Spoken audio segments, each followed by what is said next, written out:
महाराज तर प्रत्येकाच्या हृदयात, मनामनात, विचारात म्हणजे नसानसामध्ये सर्वांच्या महाराज आहेतच. आणि महाराजांचं जे विचार होते ते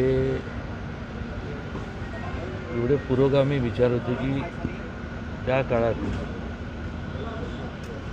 त्यांनी विचार काय केला असेल तर राज्यकारभारामध्ये लोकांचा सहभाग असला पाहिजे. म्हणजेच जे आपण लोकशाही म्हणतो, ज्याला आपण डेमोक्रेसी म्हणतो, त्याचे जनक तसं पाहायला गेलं तर छत्रपती शिवाजी महाराजच म्हणावे लागतील. एक आपण देव तर आपण कोणी बघितला नाही, पण देवाचा अवतार म्हणूनच आपण सगळे त्यांच्याकडं पाहतो आणि त्यांचे विचार आचरणात आणण्याचं प्रत्येक जणांनी करावं, आपण करत आहातच. पण अधिक केलं तर जे तेढ निर्माण झालेले आपल्याला पाहायला मिळतात ते सगळे संपुष्टात येतील आणि हा देश एक खेळीमेळीच्या वातावरणात, बंधुत्वाच्या वातावरणात हा देशातले प्रत्येक नागरिक राहिले पाहिजे. एवढंच या शिवजयंतीनिमित्त या सर्वांना शुभेच्छा देतो आणि आपण सगळ्यांनी जास्तीत जास्त त्यांचे विचार हे लोकांपर्यंत, पुढच्या पिढीपर्यंत पोचवण्याचं काम आपण सर्वांनी करणं. राजे महाराजांना त्यांच्या काळात मॅनेजमेंट गुरु मानलं जातं. सध्याच्या राजकीय परिस्थितीमध्ये तुम्ही कशा प्रकारे करता, काय वाटतं की काय नियोजन असायला पाहिजे राजकारणात महाराष्ट्राच्या याच्यात? मगाशी मी म्हणल्याप्रमाणे प्रत्येकाने महाराजांची त्यावेळेसचे जे विचार आहेत, जे त्यांचे विचार जे होते ते लोकांच्या कल्याणाचा विचार होता. प्रत्येकाने त्याचं अनुकरण करावं. त्याच्या पलीकडे काय मी सांगू शकतो. सातारा लोकसभामध्ये श्रीनिवास पाटील निवडणूक लढणार आहे. तुम्ही त्यांना तगडं आव्हान देणार आहे काय?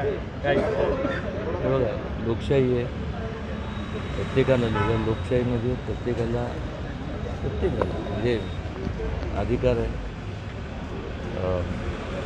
एक आपले विचार मांडण्याचा. ते वयाने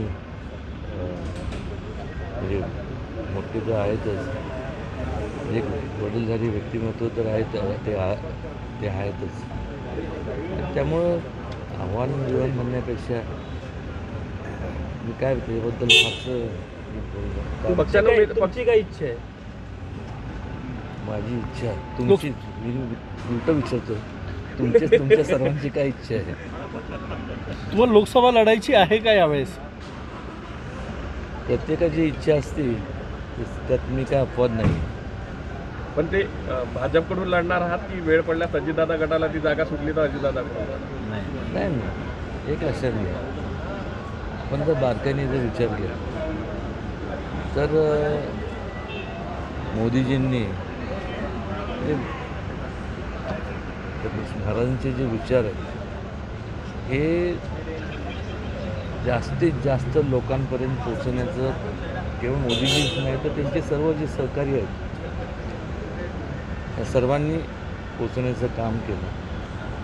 डेव्हलपमेंटच्या बाबतीत बोलायचं झालं तर त्या नागपूरच्या जिल्ह्याच्या बाबतीत तर बोलायचं झालं तर नितीन गडकरीजी आहेत, देवेंद्रजी आहेत, सुधीर भाऊ आहेत, ह्या सगळ्यांनी तेव्हाचं नागपूर आणि आत्ताचं नागपूर एवढं डेव्हलपमेंट झालं आहे. केवळ नागपूर जिल्हाच नाही, संपूर्ण महाराष्ट्रात आणि देशभरात जर आपण डेव्हलपमेंट्स पाहिले तर एक प्रोग्रेसिव्ह असं त्यांचं नेतृत्व आहे आणि त्यामुळं दुसरा विचार करण्याची काही आवश्यकता मला वाटत नाही. पण महाराष्ट्रात आरक्षणाचा जो तिढा निर्माण झालेला आहे कधीपर्यंत सुटेल असं वाटतंय तुम्हाला? कसलं मराठा आरक्षणाचं वास्तविक त्या काळात चूक झाली, म्हणजे मंडल आयोग म्हणा त्यावेळेस त्याचं म्हणजे इकॉनॉमिकली बॅकवर्ड क्लास, ते फक्त बॅकवर्ड क्लासला न लागू करता मग कोणी पण असू दे, कुठल्याही जाती धर्मातला व्यक्ती जरी असला तर जो आर्थिकदृष्ट्या तो सक्षम नाही आहे, त्यांना मदत करणं हे त्यावेळेसचं त्यांचा विचार आहे. आणि जो होता तो खरं तर आणायला हवा होता. आणि प्रत्येकाला वाटतं की आपल्यावरती अन्याय होऊ नये, तेव्हा मराठा समाज जो आहे त्यांनी त्या वेगळं असं म्हणजे ते जे विचार करतात तो इतर समाजातल्या लोक त्यांच्यासारखाच विचार